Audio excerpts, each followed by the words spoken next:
c'est que ces oiseaux à la mauvaise réputation sont des parents modèles. Monfragüe abrite d'importantes colonies de vautours fauves qui nichent dans les falaises sur tourment majeur. Ses parents dévoués se relaient pour couver leur unique œuf.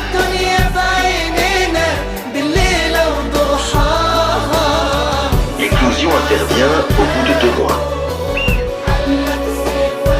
Un des 2 parents surveille en permanence son petit durant les premières semaines, pendant que l'autre part en quête de nourriture, qu'il revient régurgiter de temps à autre dans le nid.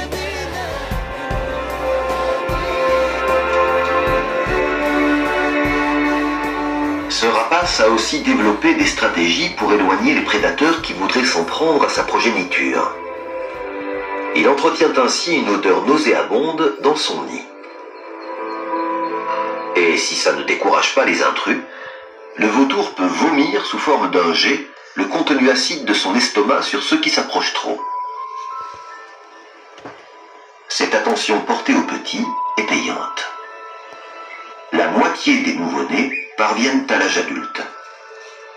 Ce jeune vautour peut donc espérer vivre jusqu'à 50 ans.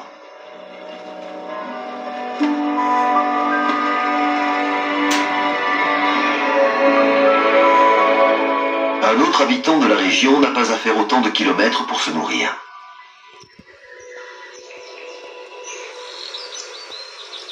Cette chenille de macaon est sortie de son œuf, qui était accroché à du fenouil, une plante robuste très répandue dans la plupart des régions du sud de l'Europe. Elle a déjà passé plusieurs semaines à en dévorer les délicieuses tiges gorgées de sève pour prendre du poids. Pour s'adapter à son corps en constant développement, elle a déjà dû muer à plusieurs reprises. Et à chaque fois, elle arbore de nouveaux motifs. La chenille du macaon est un mets de choix pour beaucoup de prédateurs.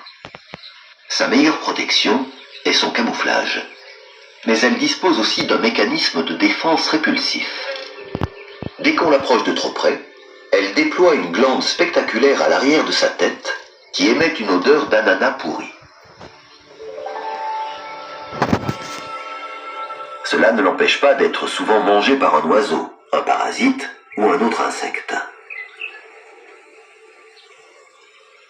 Seule une larve sur 20 parvient au terme de sa transformation. Au bout d'environ 6 semaines,